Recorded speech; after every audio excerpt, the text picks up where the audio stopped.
कर्मण्येवाधिकारस्ते मा फलेषु कदाचन मा कर्मफलहेतुर्भूः मा ते संगोऽस्त्वविकर्मणि।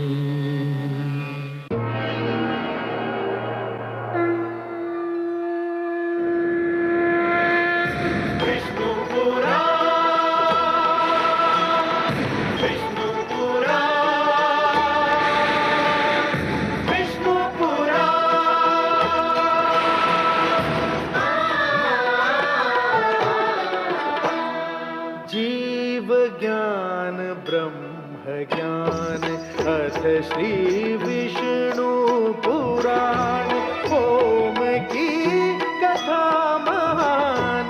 जय श्री विष्णु पुराण विष्णु पुराण विष्णु पुराण विष्णु पुराण। मैं माँ हूं, धरती माँ। मेरे एक महान ऋषिपुत्र वाल्मीकि ने कहा है, जननी जन्मभूमिश्च स्वर्गादपि गरीयसी। मानव मुझे जननी कहता है। मैं मानव की जन्मभूमि हूं और मानव मुझे स्वर्ग से अधिक श्रेष्ठ समझता है। मेरा निर्माण करते समय मानव कल्याण के लिए आदि पुरुष भगवान श्री विष्णु ने मुझे एक वचन दिया था। परित्राणाय साधूनां विनाशाय च दुष्कृतां धर्म संस्थापनार्थाय संभवामि युगे युगे। उन्होंने कहा था कि वे संतों की रक्षा और दुष्टों के विनाश के लिए धरती पर अवतार लेते रहेंगे। भगवान विष्णु ने वचन का पालन किया। मानव कल्याण के लिए उन्होंने प्रथम अवतार लिया, मत्स्य अवतार। मत्स्य रूप में उन्होंने वेदों की रक्षा की थी, जो मानव कल्याण के लिए विष्णु के मुख से प्रकट हुए थे। यहीं से जीव के विकास की कथा भी प्रारंभ हो गई। भगवान विष्णु ने दूसरा अवतार तब लिया जब सागर मंथन हुआ। यह अवतार था कूर्म अवतार। मछली के रूप में वो केवल जल तक सीमित रहे। कूर्म अर्थात कछुए के रूप में वे जल से निकलकर धरती पर आए। ये विकास और आगे बढ़ा। विष्णु का तीसरा अवतार था वाराह अवतार, जिसमें उन्होंने वाराह रूप लेकर दानव हिरण्याक्ष को मारा था। वाराह रूप में उन्होंने जल, धरती एवं दलदल पर विजय प्राप्त की। उनका चौथा अवतार तब हुआ जब हिरण्यकशिपु नाम के दानव ने स्वयं को ईश्वर घोषित कर दिया। इस प्रकार भगवान विष्णु ने अपना चौथा अवतार लिया, नृसिंह अवतार। वे आधे पशु थे, आधे मानव। यहां से विकास की क्रिया पूर्ण हुई और मानव रूप में भगवान विष्णु ने राक्षस राज बलि को बांधने के लिए वामन अवतार लिया। पांचवा अवतार उन्होंने तब लिया जब क्षत्रियों का अभिमान अत्याचार की सीमा को लांघ गया। तब विष्णु ने अंशावतार लिया, परशुराम अवतार। और अब धरती पर पुनः धर्म की स्थापना के लिए, राक्षसों का आतंक समाप्त करने के लिए प्रथम बार भगवान विष्णु ने लिया है संपूर्ण मानव अवतार। उनकी बाल लीला तो आपने मेरे संग देखी है। आज बड़ा ही शुभ दिन है। आज मेरे साथ साथ समस्त अयोध्या वासियों के नयन युवा श्री राम के दर्शन का अमृत पान करेंगे।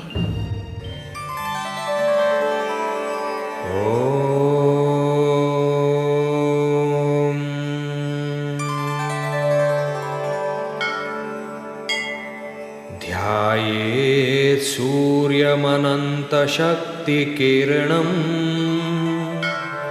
संविन्मयं भास्करम् भक्तानां भयप्रदं करधृताम्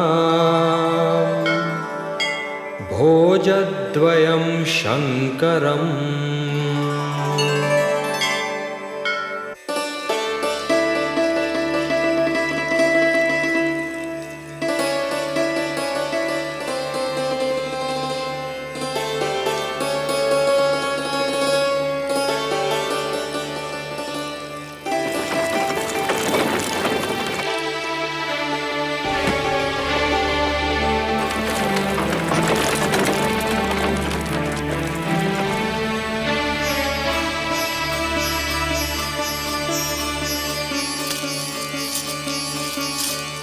महामंत्री सुमंत आए।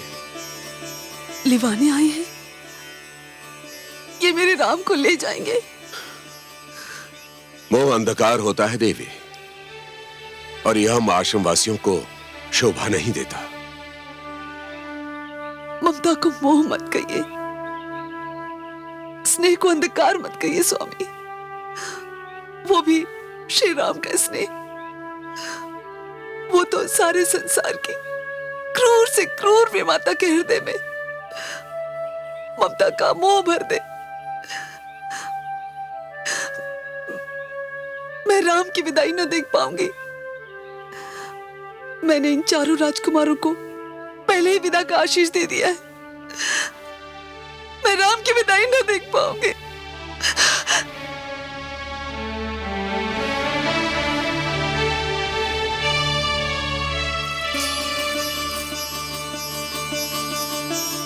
कुलगुरु, सुमंत का प्रणाम स्वीकार कीजिए। कल्याणम मस्तु। महामंत्री सुमंत, 4 राजकुमारों के लिए इतने अधिक वस्त्राभूषण? नहीं कुलगुरु, इसमें अयोध्या नरेश की ओर से भेंट सामग्री है। भेंट? किसके लिए? आपके लिए, माता अरुंधति के लिए कुलगुरु। हमारे लिए भेंट क्यों महामंत्री सुमंत? कुलगुरु, आज गुरु पूर्णिमा है। परंपरा अनुसार शिष्य अपनी ओर से गुरु को आज कुछ भेंट देता है। वो भेंट तो मैं अपने शिष्य राम से ही स्वीकार करूंगा महामंत्री। किंतु राम तो आश्रमवासी हैं, वे आपको क्या देंगे? महामंत्री, आप कहते हैं कि राम मुझे क्या देंगे?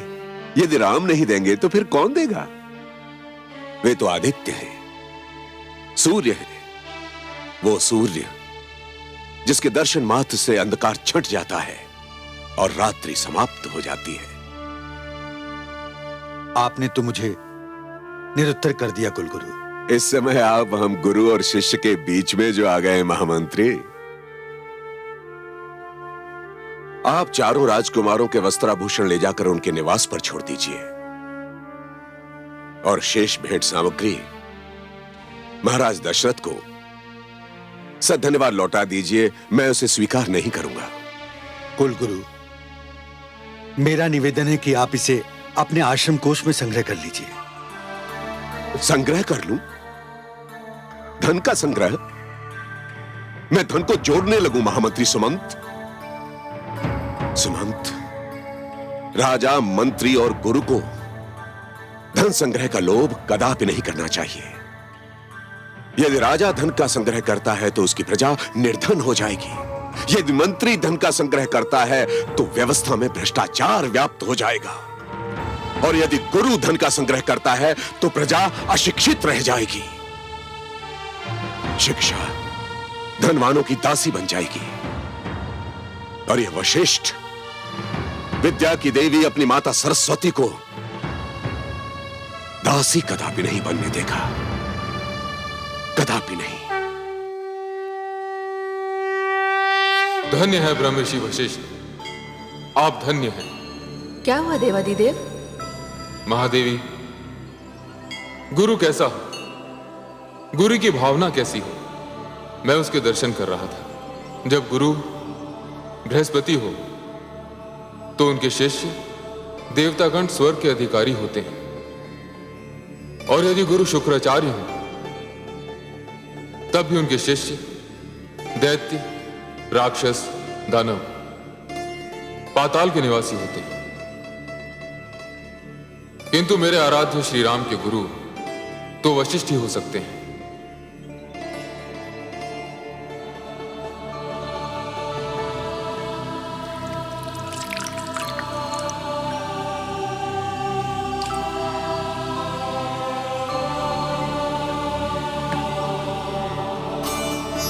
ये अर्घ आपने किसको दिया स्वामी? उन्हें जिन्होंने मानवता की व्याख्या करने के लिए मानव रूप में जन्म लिया है, जिन्होंने मानव अवतार धारण करके यह सिद्ध कर दिया है कि मानव सृष्टि की सर्वश्रेष्ठ रचना है।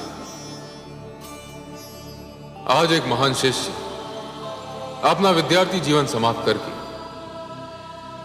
एक महान गुरु से विदा लेने वाला है। महादेवी, आज मेरे राम गुरु पूर्णिमा के दिन अपने गुरु को क्या भेंट करेंगे, मैं इसकी प्रतीक्षा में हूं।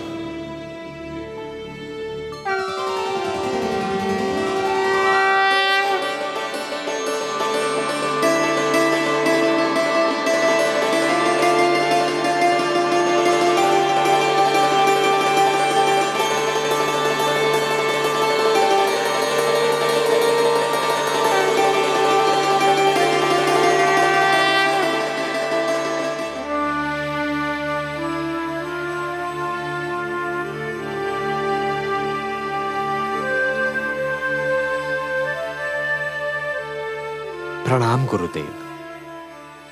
ओजस्वी भव, यशस्वी भव।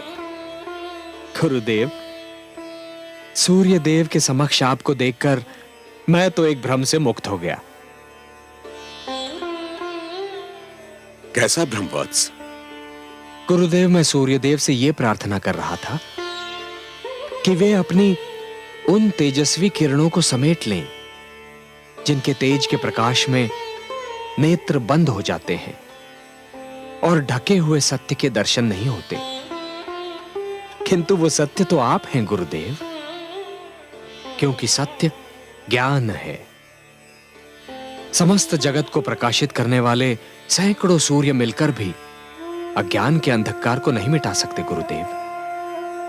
भगवान आदित्य नारायण ने तो मेरे नेत्रों को प्रकाश दिया है, किंतु आपने मेरे हृदय, मेरी आत्मा एवं मेरी चेतना में प्रकाश भर दिया है। ओजस्वी भव, मनस्वी भव। राम हो न, सर्वत्र रमे हुए हो। वत्स, परंपरानुसार जो प्रश्न मैं तुमसे पूछने आया था उसका उत्तर तो मुझे मिल गया। आज गुरु पूर्णिमा के दिन तुमने अपने गुरु को भावों के जो पुष्प भेंट किए हैं वे अनमोल है वत्स। गुरुदेव, मेरा तो सर्वस्व आपका है, इसलिए गुरु पूर्णिमा की भेंट तो आपको मुझसे लेनी ही होगी। मैं जानता हूं गुरुदेव कि आप मुझसे बहुत अधिक स्नेह करते हैं, किंतु आज का प्रश्न मेरे शिष्य जीवन के लिए महत्वपूर्ण है। मैं बिना परीक्षा दिए उत्तीर्ण नहीं होना चाहता गुरुदेव। राम, आज तुम्हारे गुरुकुल जीवन का अंतिम दिन है। मैंने बाल्यकाल से तुम्हें देखा है, समझा है। शिष्य की परिभाषा तुम पर समाप्त हो जाती है। प्रश्न के उत्तर के रूप में यदि तुम मुझे कुछ भेंट करना चाहते हो तो बताओ, गुरु क्या है? गुरु की आवश्यकता क्या है? जिस प्रकार सूर्य के उदय ना होने से रात्रि का अंधकार नहीं मिट सकता, उसी प्रकार बिना गुरु के अज्ञान का अंधकार कभी नहीं मिट सकता गुरुदेव। एक अशिक्षित व्यक्ति तो जीवित होते हुए भी एक शव के समान होता है, जिसके लिए विद्या और ज्ञान जीवनदायी अमृत है, और गुरु ही वो अमृत कलश हैं जिनमें ज्ञान रूपी अमृत भरा हुआ रहता है। गुरु एक नन्हे से बालक ध्रुव को महान बना सकते हैं, जिसके समक्ष स्वयं ईश्वर को भी झुकना पड़ता है। गुरु हिरण्यकशिपु जैसे ईश्वर विरोधी राक्षस के घर ईश्वर भक्त प्रहलाद को जन्म दे सकते हैं। गुरु ही तो धर्म और कर्म की व्याख्या करते हैं। यदि आपने मुझे अपना शिष्य स्वीकार न किया होता गुरुदेव, तो इस राम को कैसे ज्ञात होता कि मानव जीवन केवल 4 सिद्धांतों, 4 आदर्शों पर चलकर पूर्ण हो सकता है। ये 4 सिद्धांत और 4 आदर्श कौन से हैं वत्स? गुरुदेव, प्रथम आदर्श है सत्य का मार्ग, सत्यम वद। दूसरा आदर्श है धर्म का आचरण, धर्मंचर। धर्मात्मा केवल वही व्यक्ति हो सकता है गुरुदेव जो मर्यादा का पालन करता है। इसीलिए मेरे लिए मर्यादा ही धर्म का दूसरा नाम है। गुरुदेव, जहां मर्यादा नहीं हो वहां धर्म नहीं है। तीसरा आदर्श है आत्मनिरीक्षण, स्वाध्याय। स्वाध्यायान मां प्रमदः। जब व्यक्ति स्वयं के अंतर में झांक कर देखता है गुरुदेव, तब उसे अपने उत्तरदायित्व का ज्ञान होता है जिसका पालन अवश्य होना चाहिए। और चौथा एवं अंतिम आदर्श है अपने लक्ष्य का ज्ञान और उस लक्ष्य की प्राप्ति के लिए सही दिशा का ज्ञान। यदि दिशा सही हो गुरुदेव, तो लक्ष्य बड़ी सरलता से प्राप्त हो सकता है। अन्यथा एक दिशाहीन व्यक्ति आजीवन भटकता रहता है गुरुदेव। वत्सराम, गुरु ने तो सिद्धांत बता दिए, ये मार्ग दिखा दिया, परंतु सिद्धांतों का पालन करना और इस मार्ग पर चलना भी तो आवश्यक है। यदि शिक्षा को जीवन में न उतारा जाए तो उसका क्या लाभ है वत्स? तुम अपने जीवन में इस शिक्षा को उतारो। यही इस वशिष्ठ के लिए गुरु पूर्णिमा की भेंट होगी। गुरुदेव, आज ये दाशरथी राम आपको वचन देता है कि जीवन भर सत्य के मार्ग पर चलूंगा। परिणाम जो कुछ भी हो, सदैव मर्यादा का पालन करूंगा। किसी भी मूल्य पर अपने अंतर से अपनी दृष्टि कभी नहीं हटाऊंगा। अपने उत्तरदायित्व के पालन में कोई बाधा नहीं आने दूंगा। दिशा ज्ञान के बिना किसी भी पथ पर पग नहीं रखूंगा, और जिस पथ पर पग रखूंगा अपने लक्ष्य की प्राप्ति तक चलता रहूंगा। स्वयं के प्रिय से प्रिय की पुकार पर भी पीछे मुड़कर कभी नहीं देखूंगा। हे गुरुदेव, आज गुरु पूर्णिमा के दिन ये राम की गुरु दक्षिणा है। स्वीकार कीजिए गुरुदेव, स्वीकार कीजिए। आज शरयू के तट पर यह राम का दृढ़ संकल्प है।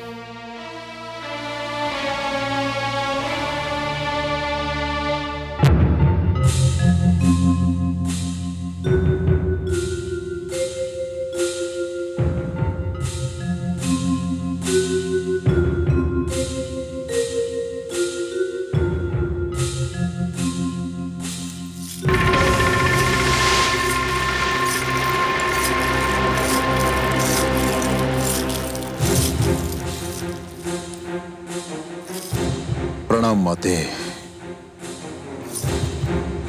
माते, आज आपका पुत्र रावण नहीं, आपका शिष्य रावण आपके चरण स्पर्श करने आया है। आप तो मेरी माता भी हैं और मेरी गुरु भी। पुत्र, दीर्घायु भव। आज कोई विशेष दिन है? हाँ माते, आज गुरु पूर्णिमा का दिन है। मांगिए माते, अपने शिष्य रावण से आपकी जो इच्छा है वो मांगिए। परंपरा है कि आज के दिन शिष्य अपने गुरु को भेंट स्वरूप कुछ देता है। मांगिए माते। पुत्र, मेरा एक ही स्वप्न है। मैं तुझे विश्व विजयी देखना चाहती हूं। बस इतनी छोटी सी भेंट माते? नहीं पुत्र, ये मेरी इच्छा है। यदि कुछ देना चाहता है तो एक वचन दे दे। आज्ञा करे माते। पुत्र, आज के पश्चात गुरु पूर्णिमा की बात मेरे समक्ष कभी मत करना। मैं तुझ में तुम्हारे पिता के संस्कार देखती हूं तो भयभीत हो जाती हूं। वो तुझे ऋषि बनाना चाहते थे, परंतु मैंने तुझे राक्षस राज रावण बना दिया है। पुत्र,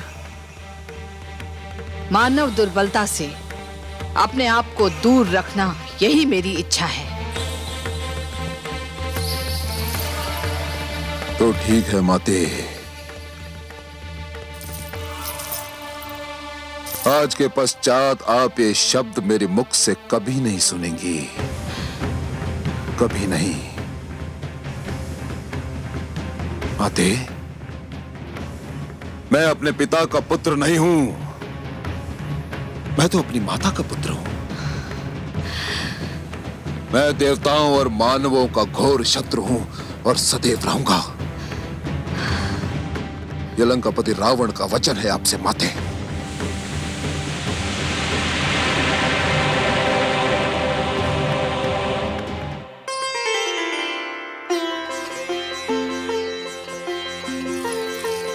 उठो अनुजो, भरत, शत्रुघ्न, लक्ष्मण, आज का गुरु पूर्णिमा का दिन अत्यंत शुभ है। भ्राताश्री, आप हम सब में ज्येष्ठ हैं। पिता की अनुपस्थिति में ज्येष्ठ भ्राता ही पिता समान होता है। हाँ भ्राताश्री, गुरुदेव के समक्ष भेंट स्वरूप मैंने उन्हें यही वचन दिया है कि मैं सदैव आपकी छाया बनकर रहूंगा। जहां श्री राम होंगे वहीं लक्ष्मण। भ्राताश्री, गुरुदेव को अपनी इच्छा से मैंने भी यही वचन दिया है। हाँ अनुज, तुम सब जानते हो मैं तो श्री रामचरण अनुरागी हूं। यदि कोई त्रिलोकी समक्ष समस्त ब्रह्मांड का राज्य देकर भी मुझसे आपको मांगे, यदि आपको त्याग कर मुझे ईश्वर भी प्राप्त हो, तो भी मैं कभी स्वीकार नहीं करूंगा। मैं तो आपका अनुज भी हूं एवं सेवक भी। भारत, मुझ पर तो आप दोनों ही भाव बनाए रखिए। भारत, भ्राताश्री, भारत, शत्रुघ्न, लक्ष्मण, कहते हैं कि शरीर में केवल एक ही हृदय होता है, किंतु यदि कोई श्री राम के वक्ष स्थल को चीर कर देखे तो उन्हें मेरे 3 हृदय मिलेंगे। ये मेरे 3 अनुज।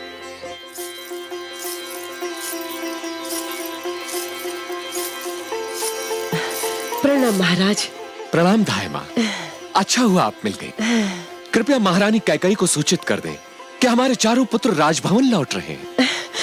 महाराज, ये तो बहुत ही शुभ समाचार है। आपको बहुत बहुत बधाई हो। मैं अभी जाकर महारानी को सूचित करती हूँ कि मेरे भरत राजभवन लौट रहे हैं। अभी जाकर सूचित करती हूँ।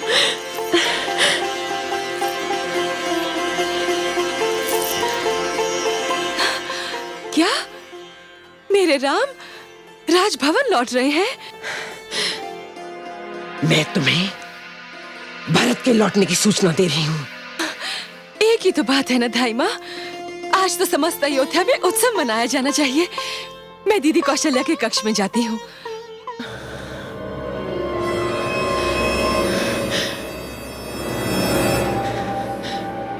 ये नहीं सुधरेगी।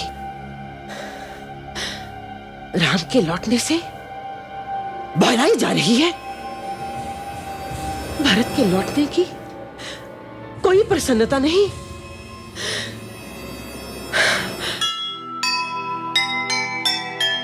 अपने सुत के प्रेम में सुध बुध दी बिसराए, हुआ दृष्टि से दूर वो माँ को कुछ न सुहाए। एक नाम मन में बसा, भूल गए सब नाम किसी का लीजिए, सुने के कई राम।